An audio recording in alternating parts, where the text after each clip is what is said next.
I think if I hear you call me Becky one more time, six-pack, I'm gonna pop your tops. All six of them.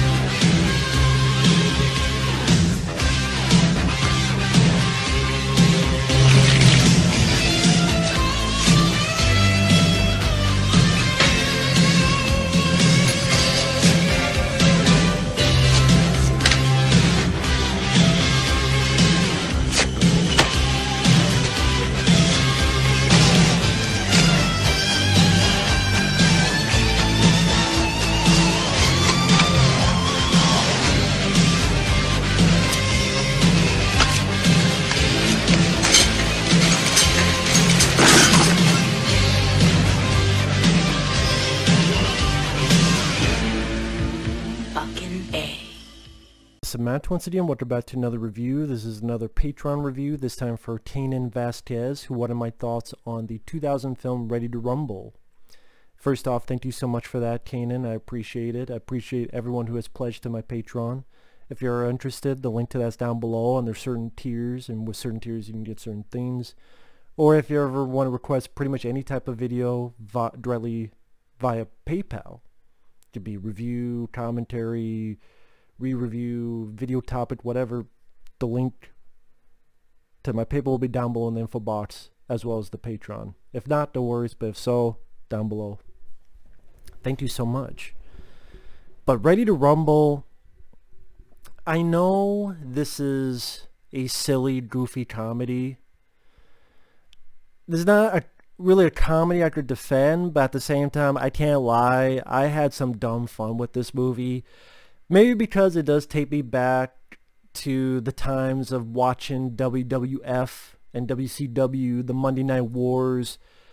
This is one of the only times you don't see WCW in a movie during that timeline. Now whether it makes the fans look good or bad, that's up to you, but I just view it as a very silly, goofy, over-the-top comedy in the vein of Dude, Where's My Car? Or even Harold and Kumar Go to White Castle, or various other of those type of comedies. And do all the jokes hit?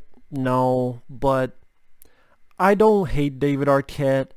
No, he should not have won the fucking championship for WCW, the World Heavyweight title, which is what happened at the time, because they were making this film, Vince Russo, the genius, and it's like, hey, you know, you're working with us, we're working with you, how about you put the title on? And from what I understand, David Arquette did not want to do that. But I guess him and maybe other people whispered in his ear, hey, it'd be good for promotion, your name will get out there, and it did. Didn't help the movie, because the movie still bombed, and it didn't help his career, because, you know, I like David Arquette, but it's not like he starred in a lot of movies after this. I mean, maybe films like Eight-Legged Freaks, but again, they were not wall-to-wall starring roles. This film died a death at the box office, and to this day, David Arquette winning the WCW Championship is what many say was the beginning of the end of WCW. They point to that moment and go, that's the worst point in WCW history. I know David Arquette has had to live with that for a while. I think that's one of the reasons why he's getting back into wrestling. David Arquette, if you don't believe me, is actually in the indie wrestling leagues. You can type in David Arquette wrestling. And he's a wrestling fan. He grew up with wrestling. So I kind of feel bad for him, because he seems like a nice guy. He seems like a genuinely nice guy. I think he was just bad advice. He's probably thought this is going to be a big film for him. And hey, wrestling, WCW, and he seems like the guy's like, oh, okay, you know, sure, why not? I mean, which was a big mistake. So, yeah, I mean, people make fun of this. At the same time, though, WWF has no right to complain about what WCW does or what their movies are. I would rather watch Ready to Rumble than pretty much almost any of the WWE movies. with Triple H, Nipple H, No Holds Bar with Hulk Hogan, The Marine with John Cena, all that shit. I'd rather watch Ready to Rumble. And then silly stuff with the David Arquette thing. I'm like, there was a time in WWE you had a fucking bunny on the roster. A fucking bunny, a guy in a bunny suit on the roster that would come out in tag teams. A guy in a fucking bunny suit. Yeah, people like Vince McMahon winning the fucking championship. Vince McMahon knows as much about wrestling as David Arquette. I'm sorry. I mean, right now you paid off Florida so you can keep working your essential business, which is about as essential as a hand up my ass to puppet me. And I did a video about that. You fire all these people, but you have this $500 million thing that you could go into, but you're not, and you don't take care of people, and wrestlers don't have anything called retirement. WWE, you're not one to talk about anything. But yeah, at this time, I was watching a lot of, you flip it back and forth, the Stone Cold Steve Austin, The Rock, and then the NWO, and it was a fun time in wrestling. People say you have that nowadays. I have not seen AEW. I just nowadays don't have time, and sadly lost a lot of interest in wrestling. But it was still fun revisiting this again. And you see stuff like, you got appearances by Steen and Goldberg and Diamond Dallas Page. People I really enjoyed watching WCW, so it was cool to see them.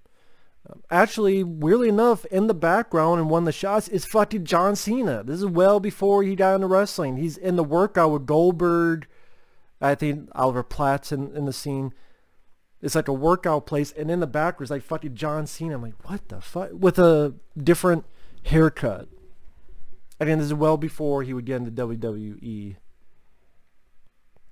But the story of the film, you have David Arquette and his buddy, the son of James Caan, Scott Caan. They're big fans of WCW, but they're also goofballs, and they're also not the smartest, not the sharpest tool in the shed. But it does have a goofy, fun vibe to it, in my opinion. They're big fans of this wrestler, Jimmy Team, played by Oliver Platt. I know a good friend of mine hates Oliver Platt. I do think he does a good job here. I don't hate Oliver Platt. David Arquette, it opens up fun because he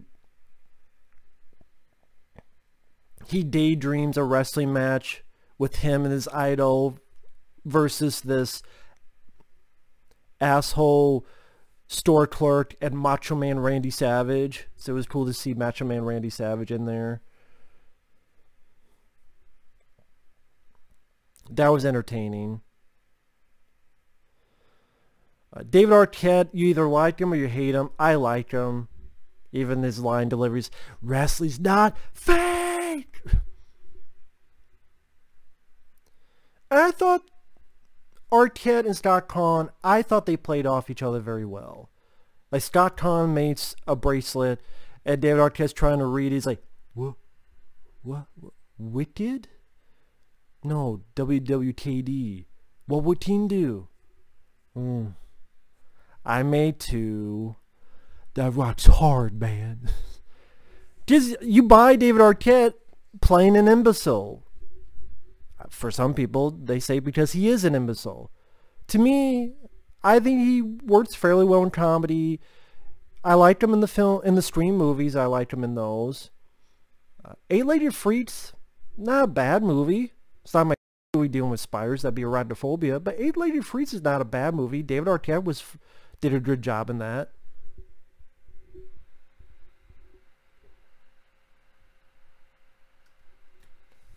But yeah, I've always liked David Arquette.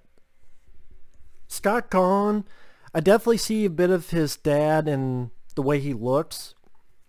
He played his role well. I know he's been in other stuff I didn't mind him in.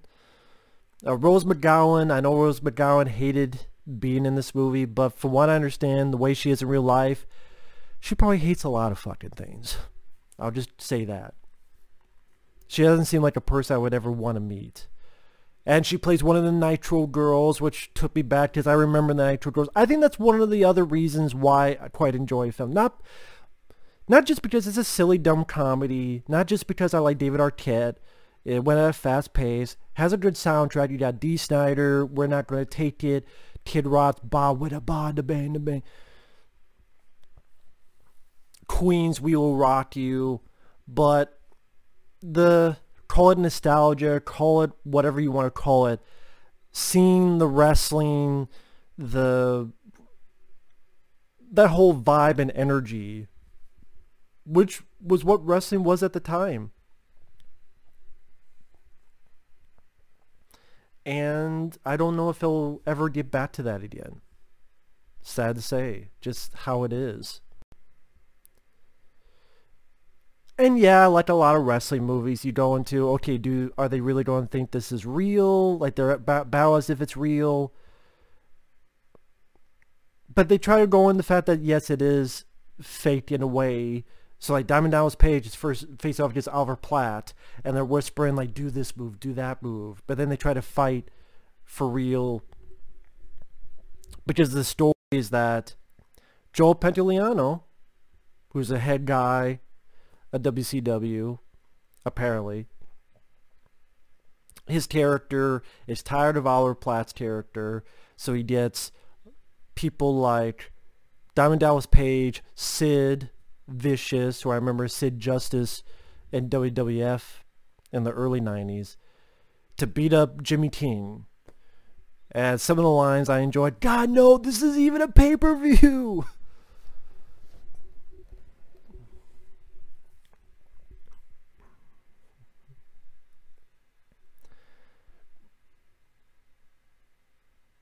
Granted, even before that, as the match, I'm like, come on, they're using the chair, they're kicking each other in the nuts, that would easily be a DQ.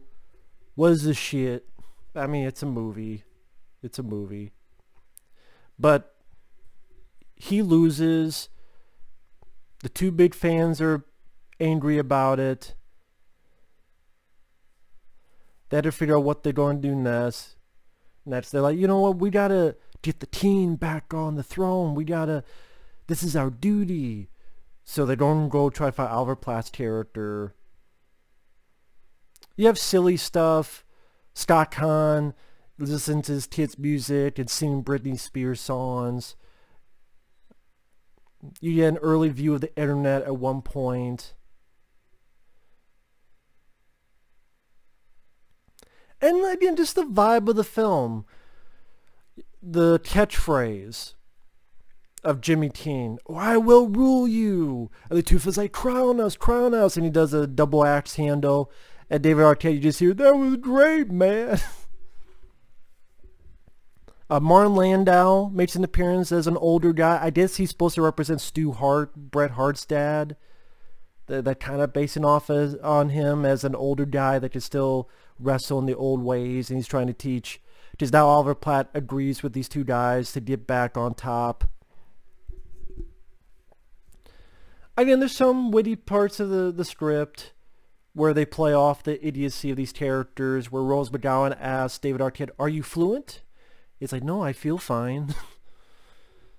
Some stuff is a bit, I mean, it's silly, but like Sid and Perry Saturn, two wrestlers, they get their butts kicked by Martin Landau.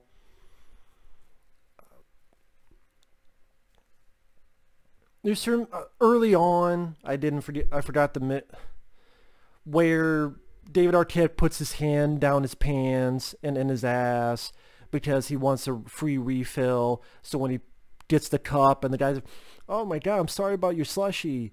It's like a sour, bitter ass. I'm like, okay, that kind of humor. I'm just different taste. I'm like, okay. Like, I saw that in Mallrats with the, would you like a chocolate pretzel? And I'm like, did you just rip that off?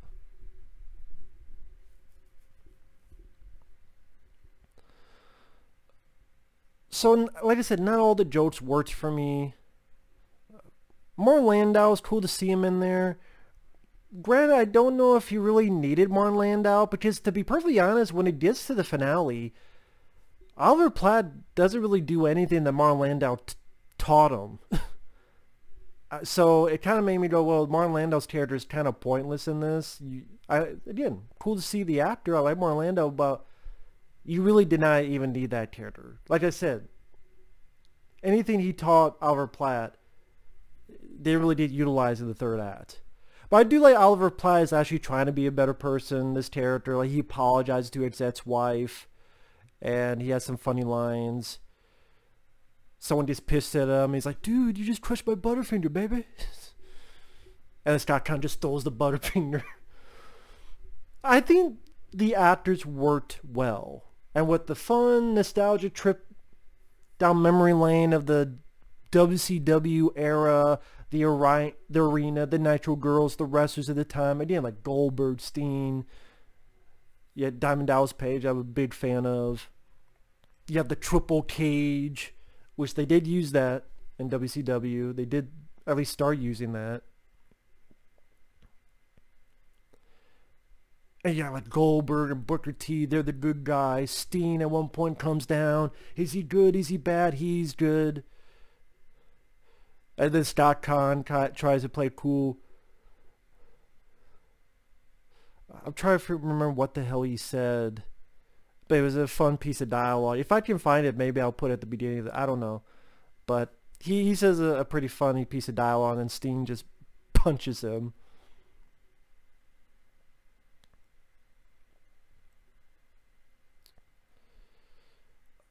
I would like to have seen Oliver Platt's character get a bit more offense during the final match, because it kind of becomes a free-for-all, and really it's all these other things like Steen and other people that kind of help the Oliver Platt character. Again, I wish he was able to get a little bit more offense. There's a one bit where someone tries to hang someone, which I guess I shouldn't be too shocked. They tried to do that in the recent fucking Edge Randy Orton WrestleMania match. Edge and Randy Orton, one's trying to hang the other, and I'm like, they just had a fucking program on, well, not TV, but about Chris Benoit. Yeah, the whole hanging thing. Like, don't do that. I mean, this is well before that, but again, people at the time probably thought, whoa, that's crazy that they would have someone try to hang someone. Like, they just did it in WrestleMania, Edge and Randy Orton, so it didn't seem as crazy here. But, you know, everything works out, and like I said, not all the jokes work, but I thought it was a fun vibe, fast pace, nice nostalgia, seeing all the WCW tropes in there. Again, whether it makes WCW fans in a good light because the WCW fans are just, they believe it's real and they can't tell what's fake and real, and these two are idiots, so maybe people go, does that mean they think all wrestling fans are idiots, or all wrestling fans are this? And of course, this story would never actually happen in wrestling, but it's a movie, and you could tell from the first 10 minutes, it's meant to be just a silly movie in the vein of, like I said, Dumb and Dumber, Harold and Kumar Go to White Castle, Do Where's My Car, that type of thing. Either you go on for the ride, or you think it's stupid. Whichever way, it's up to you. But I had fun watching this. At one point, I know David Arquette actually wanted to do a sequel, but Scott Conn did not want to do it at all. Otherwise, David Arquette would have made a sequel. Because in one of the interviews I saw a few months ago when he's getting back into wrestling, that question came up. Because the interviewer was a fan. He's like, yeah, I would love to do it. But yeah, Scott Conn's like, no. And David Arquette, he didn't say it, but he seemed a bit heartbroken by that. Like, David Arquette seems like seems proud of the film. That's why they'll never do a special edition of this, but it would be nice to get like an interview with David Arquette about this. I think he'd be willing to talk about it. And again, I like the guy. He seems like a nice guy. I think that, again, that's one of the reasons why I can enjoy this film. as well as all the wrestling stuff.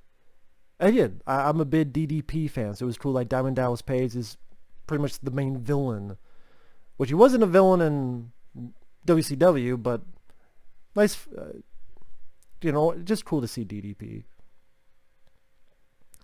But either way, thanks for watching. Take care. Thank you once again, Kane Vasquez.